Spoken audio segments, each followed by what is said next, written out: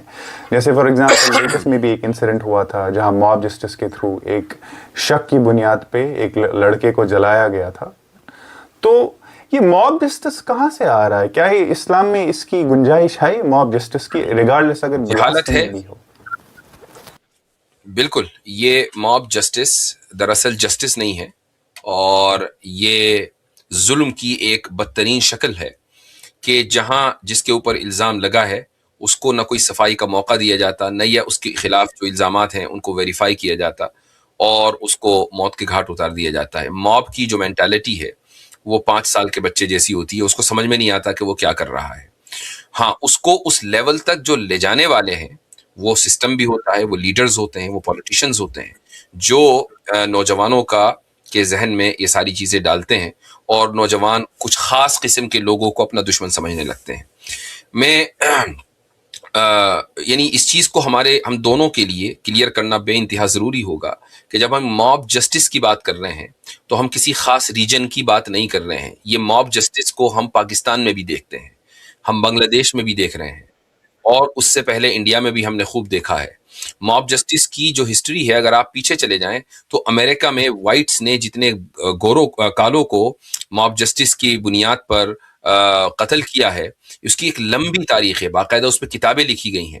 تو یہ کوئی ایسا فینومینا نہیں ہے کہ جو صرف ایک خاص قوم, ایک خاص جگہ پر پایا جاتا ہے. ہاں, ایک خاص جگہ پر بہت زیادہ پایا جاتا ہے لیکن دوسری جگہوں پر بھی پایا جاتا ہے. تو یہ بحیثیت مسلمان کے ہمارے لیے یہ ضروری ہے کہ ہم اس چیز کا اعلان کریں کہ ایسے تمام مسلم نوجوانوں سے یہ امت بری ہے کہ جو ایسا کوئی بھی کام کریں کہ جس سے رسول اکرم صلی اللہ علیہ وسلم کے لائے ہوئے پیغام کے اوپر کوئی دوسرا حرف اٹھا سکے. یہ جو حرف اٹھ رہے ہیں یا اعتراض ہو رہے ہیں, اگر کوئی مسلمان یا مسلم نوجوانوں کا گروپ اس کا سبب بنتا ہے تو یہ امت اس سے بری ہے اور اس کا کوئی تعلق ایسے لوگوں سے نہیں ہے. جی بالکل, یہ میں چاہتا تھا آپ سے پوچھوں کہ کیونکہ مجھے جب میں نے بولا بھی تھا اپنے انسٹاگرام پہ, بہت سارے لوگوں نے ہم سے سوال پوچھا کہ ہم اس پہ ایک مفتی صاحب سے ایک آنسر چاہتے ہیں کہ ان کا کیا خیالات ہے اس پہ. خیر ابھی تو ہے تو میرے پاس بہت سوال، لیکن میں نہیں چاہتا کہ میں آپ کا بھی میں بھی آپ کا بہت زیادہ وقت لوں. 2 سوال ہیں میرے مفتی صاحب جی جو اسپیشلی مجھ سے پوچھے گئے. ایک تو پہلا یہ سوال تھا ٹرپل طلاق پہ، کہ کیونکہ obviously اب ہوتی رہتی ہے اربن سینٹرز میں، روز یہ کانورزیشن ہوتی ہے کہ اگر اسلام اتنا خوبصورت ہے، ٹرپل طلاق اتنا آسان کیسے ہو گیا کہ لڑکی کے جو رائٹس ہے ٹرپل طلاق 3 بار طلاق بول کے ختم کر دیے گئے. کیا ٹرپل طلاق اتنا آسان ہے کہ میری اگر کوئی وائف ہے، میں نے کہہ دیا طلاق طلاق طلاق تو ہو گیا طلاق؟ اصل میں نکاح کو چونکہ بہت مشکل بنا دیا گیا تو اس لیے آسان طلاق ہضم نہیں ہوتی. اچھا ٹھیک ہے، نکاح چونکہ بہت مشکل ہے، اس کو نکاح ہونے میں ایک عام لڑکے کے 2 سال لگ جاتے ہیں، اور وہ کہتا ہے یار نکاح تو میں نے کیا 2 سال میں، طلاق 1 سیکنڈ میں، یہ کیا بات ہوئی؟ تو وہ طلاق کو نکاح کے برابر پیرالل کر کے سوچتا ہے. اصل بات یہ ہے کہ اسلام میں دونوں ہی بہت آسان ہے. نکاح میں آنے کے لیے بھی 2 بول قبول ہے، اور نکاح سے نکلنے کے لیے بھی 2 بول، وہ طلاق ہے.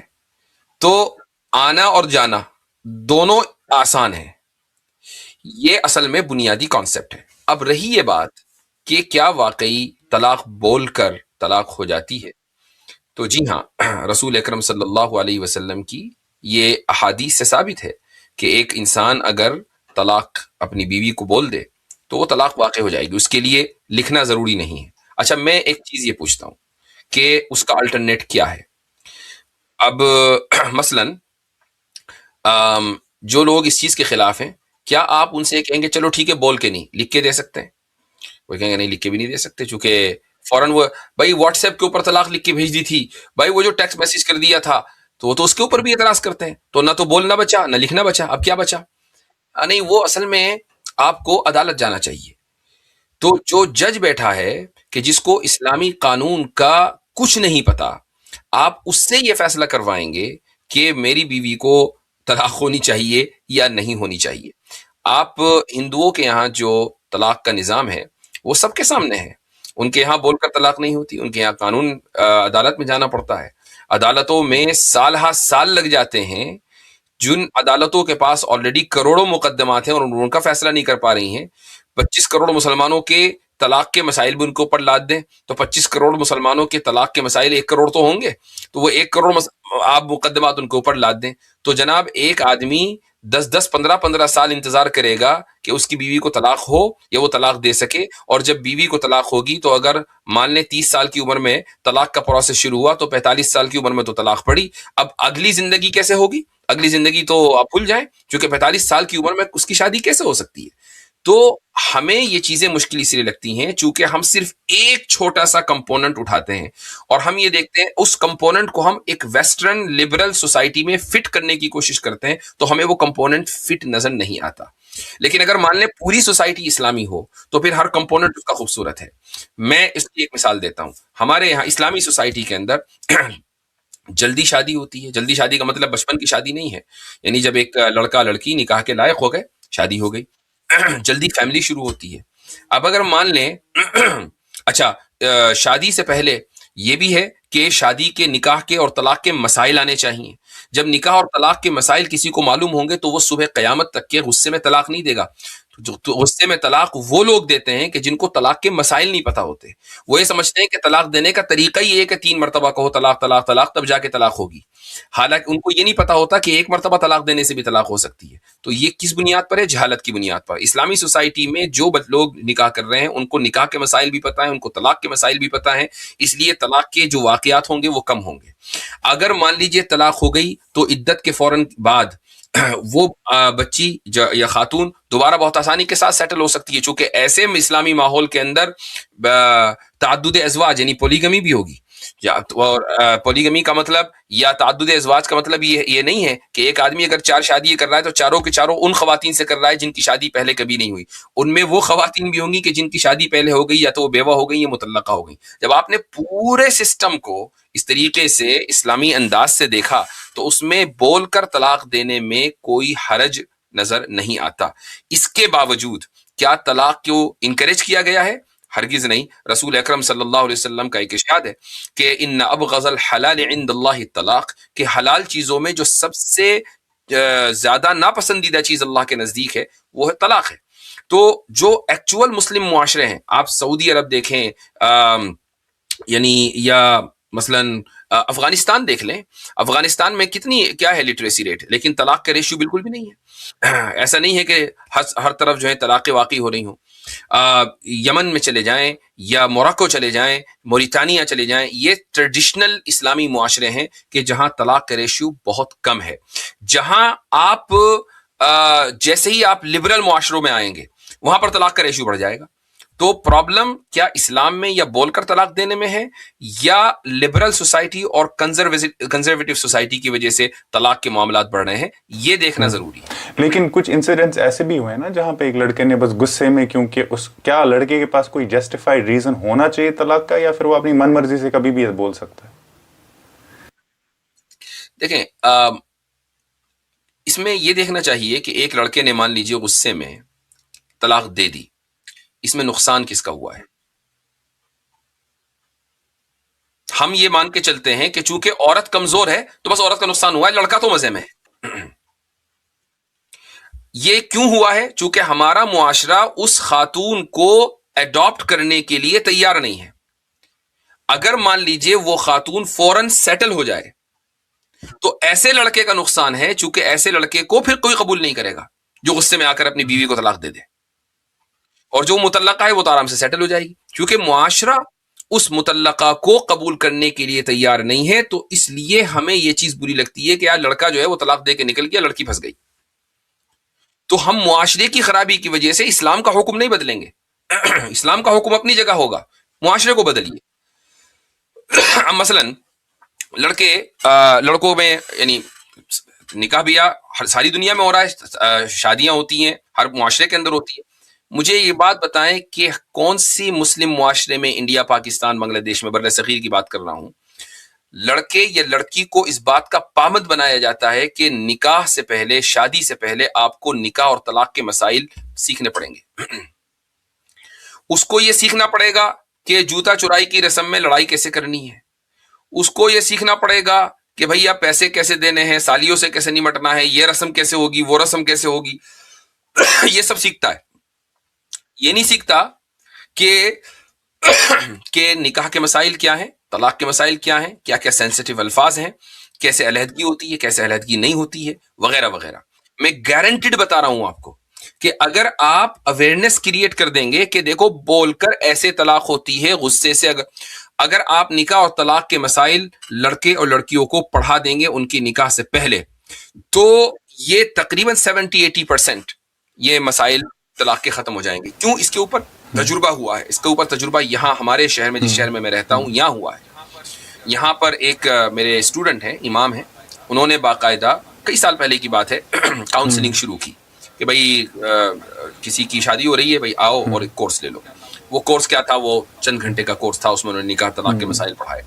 تو خود ان کا بیان ہے کہ وہ لوگ کہ جنہوں نے باقاعدہ کاؤنسلنگ کی تھی اور اس کے بعد ان کی شادی ہوئی، ان کے ہاں طلاق کا ریشو نہ ہونے کے برابر، اور جنہوں نے کاؤنسلنگ نہیں کی نوجوانوں میں، ان کے ہاں وہی عام رواج. تو اس لیے اویئرنیس کریٹ کرنا ضروری ہے. معاشرہ چونکہ خراب ہو چکا ہے، اسلام کے احکام کو بدلنے کی ضرورت نہیں. اسلام کے احکام برے لوگوں کو اس لیے لگ رہے ہیں کیونکہ معاشرہ خراب. جی میں سمجھتا ہوں. اب ایک بہت ہی نئی سچویشن میں آ گئے ہم. مطلب اگر میں آپ کو انڈین مسلم کا کانٹیکسٹ دوں، میرے پاس بہت ٹیکسٹ آئے اور لڑکیوں سے آئے جو مسلم خواتین تھی. ان کے یہ ٹیکسٹ تھے کہ وہ بیسیکلی، کیونکہ ہم ایک سیکولر سوسائٹی میں رہتے ہیں، تو وہ ریلیشن شپ میں آ گئی تھی ایک نان مسلم لڑکے کے ساتھ. تو انہوں نے وہ آریہ سماج کے تحت ان سے شادی کر لی تھی، اور شاید انہوں نے اپنا وہ دستخط کر لیا تھا دھرم پریورتن کا. لیکن ان کا کہنا ہے کہ ہم دل سے، یہ تو ہم نے شادی کرنے کے لیے کی، لیکن ہم شادی کے بعد بھی نماز پڑھتے تھے.